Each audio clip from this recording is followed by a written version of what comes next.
This film represents the pinnacle so far of the X-Men in live action. It takes all of the good elements from Bryan Singer's first film and yet somehow trims the fat and gets rid of a lot of the elements that did not work in the first film, including a lot of the cheesy dialogue and over-the-top characters.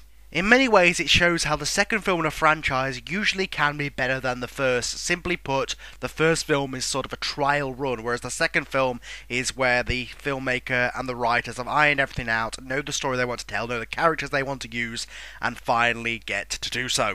I've realised in the course of doing these latest reviews that a full plot synopsis is kind of redundant, because if you're watching this, you've probably seen the film, because otherwise I'm just spoiling the hell out of them anyway. So instead of wasting half the video on recapping the plot, I'll just do a quick plot synopsis and then get onto the review and the points, which is what you're here for. So the basic plot line is that Wolverine is exploring his origins, carrying on from the first film, as he has forgotten about them, but he does not realise that they are tied to what is about to happen. The man who headed up the Weapon X project, which gave him his adamantium claws among other things, Colonel William Stryker, has invented a controlling serum to control mutants. He uses this on Nightcrawler and has him attack the President, then uses that as an excuse to attack the Xavier Mansion and crack down on mutants in general. But what the President authorising this does not know is that his real intention is to get Cerebro to kill all mutants.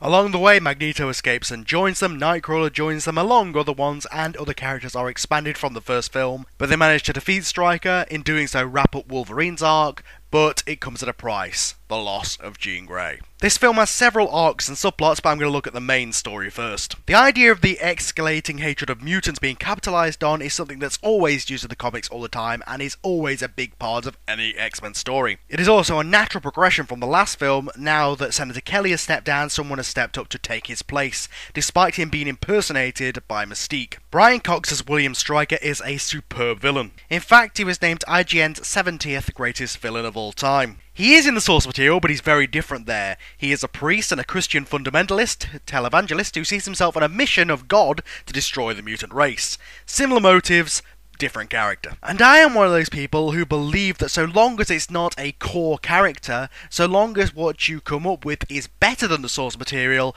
then by all means change it and make it better for the film. This is one of those cases. His motives and backstory are extreme but understandable.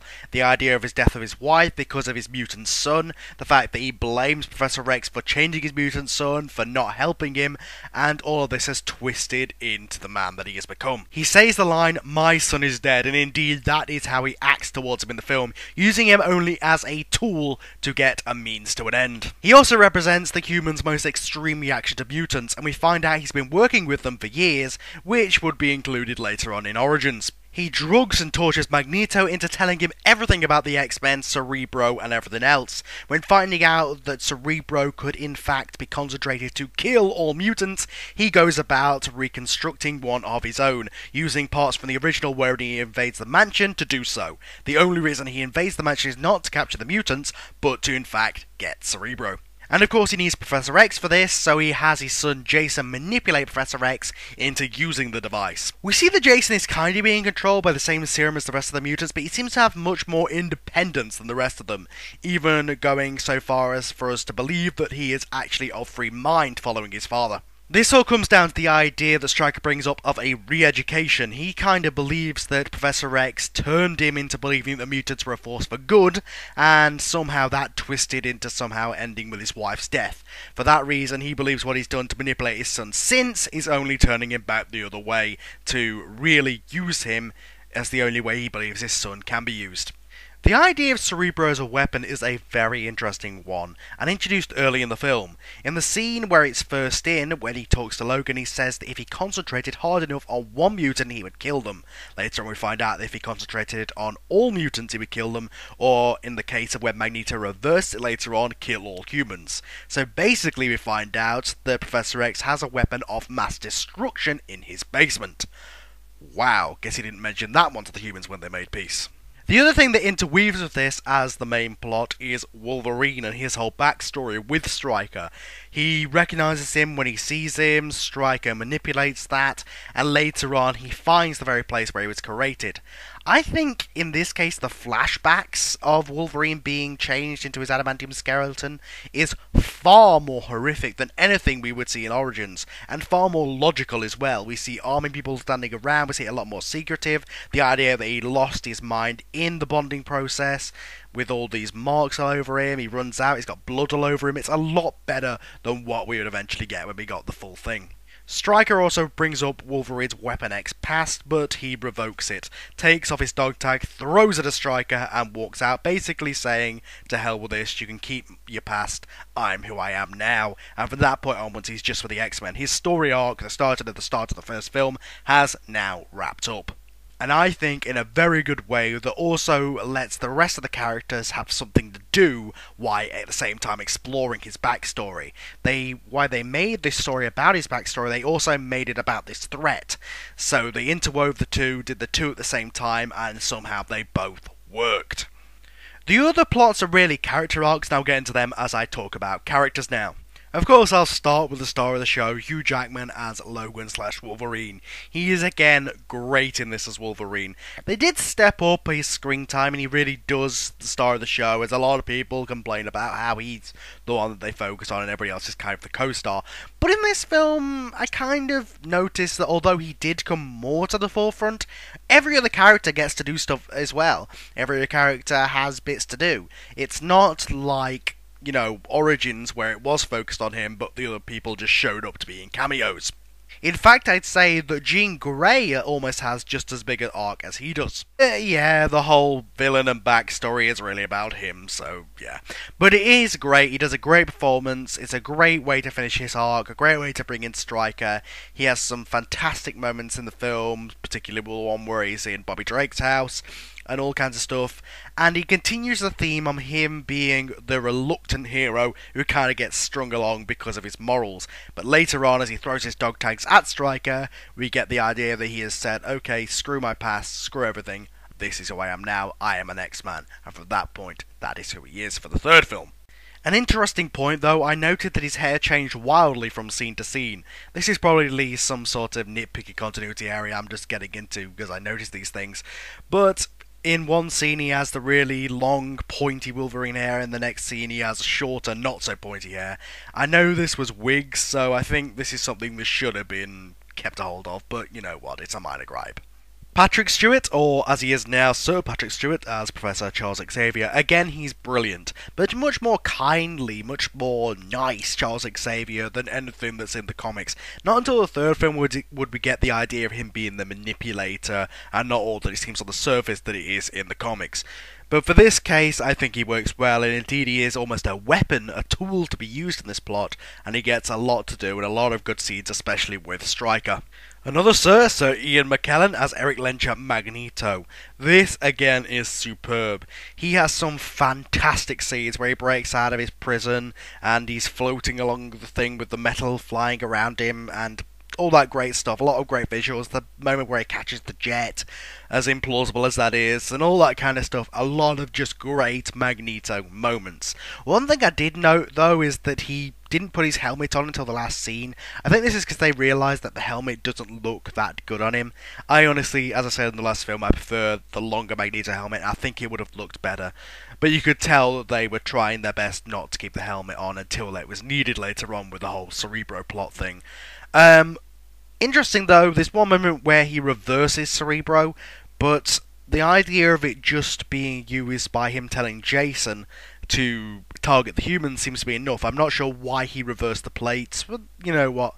It's a cool Magneto moment where he gets to float and make all the plates go around, and just some cool visual Magneto moments. We also get some great moments of him with Pyro and things like that, and just great quiet moments, which I'll get into with it. What is good about this film, with him getting to really explore into his character. What a superb take on Magneto.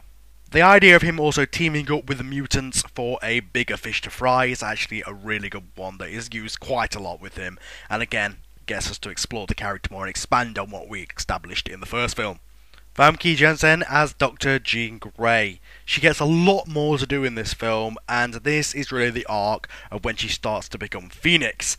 That will be ruined in X3, but we won't get into that. But here, her powers start to evolve. It was teased at the end of the last film, and she continues to have premonitions, dreams about something that's about to happen. All the while, though, her powers seem to get more and more stronger. We even get visuals with fire in her eyes and things like that, teasing the Phoenix. And then, of course, she takes the ultimate sacrifice at the end, sacrificing herself for everyone. But then, again, the last sequence gets us to tease the idea of her becoming Phoenix. A lot more is also done with her relationship and triangle with Wolverine, and Cyclops is taken out of it for a lot of the film, but he's there as almost a presence. But then we do get some really cool scenes with her and Wolverine. She just gets a lot more to do, and her arc is great in this film. She is, in my opinion, the co-star of the show. Halle Berry as Storm or Monroe. There's one problem I do have in this film is that for some reason she decided not to do the African accent she did even in the first film and just drops it and just talks American. I don't know why, I don't know whether she just seemed it was hard to act in that voice, but she doesn't do a great performance here, but Storm does get some cool moments, be a useful tool. Everybody in the film gets to have their moment, and Storm gets quite a few. Hers is particularly in the jet when they're being chased by the fighters and the storm cloud, the tornadoes that she has to take them down. That's her real big moment, but she does get a lot of others. My favourite quiet actual acting character moment though is her scenes with Nightcrawler where they talk about faith and things like that. I thought they were extremely well written and I thought she did a decent job of acting them. I'm not so down on Halle Berry as other people are. My other only real gripe is that she didn't get to fly. She never flew once in this film. She only flew once in the last film. For some reason, I guess Bryan Singer doesn't like the idea of flying mutants that much. Alan Cumming, as I just mentioned, as Nightcrawler. This is a great Nightcrawler. He does a superb job. We get to see Nightcrawler the Catholic, we get to see Nightcrawler the religious, we get to see Nightcrawler the happy-go-lucky circus boy. We get to see everything.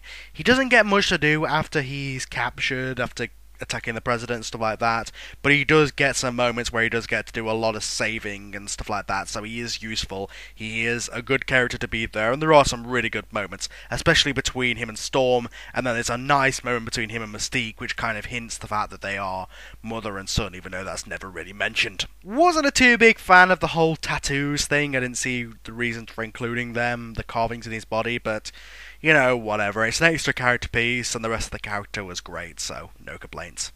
James Marsden as Scott Summers Cyclops. He's taken out early in the film and doesn't come back till later in the film, but we do get to see some moments of his using his power, we get to see moments of him leading, and he gets a particularly great scene, which I'll touch on later on, after Jean's death. I think that this Cyclops is definitely the best when he's dealing with Jean Grey. Does get some cool scenes, although for some reason they wanted to get him out of there. I get the feeling that Bryan Singer and the writers weren't too big of a fan of Cyclops, because there's even a moment where they turn on his radio in his car and it's playing really cheesy poppy music. So I kind of get the feeling that that was a dig at the character, and you know what, it goes on along the line of what a lot of people think of him, so. Anna Paquin returning as Rogue. We get to see the deterioration of the Rogue character, at least she had some elements of her in the first film. But in this film, she's just there for the whole romantic plot, the whole thing between her and Iceman. It's an alright plot, it's handled quite well, where the idea that her being in a relationship with somebody she can't touch, kind of sort of a toned down, more human version, a less flirty version, which is how this Rogue is, of her and Gambit's relationship and the problems they encounter and stuff like that. So, yeah, I enjoyed that bit of it. There is one cool moment where she does get to use her powers to save the day, and later on she flies the jet. She does it completely incompetently, but she does get to do some moments where she is useful. So at least that's good, but again, not a big fan of this Rogue. She's just there really for the Iceman storyline, which not a fan of. She needs some sass, needs some sexiness, needs some Rogue.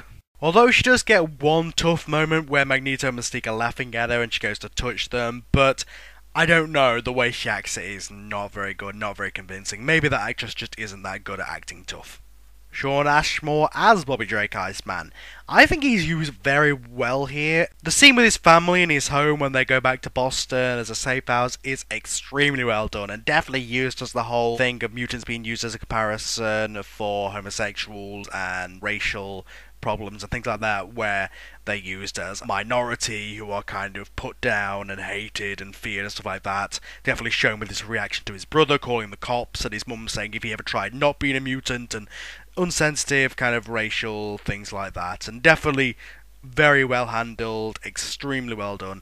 His brother's reaction was probably a little over the top, but also a lot of mutant things in the X-Men universe with the humans' reaction to them. I would have liked to see him do more later on. There's this whole kind of kid table mentality which Pyro brings up. I'll get into him in a moment. But I would have liked to see him do more later on, since he was such an important character early and midway through the film. Again, his relationship with Rogue is very well handled, but I have a problem with it just because Rogue isn't Rogue.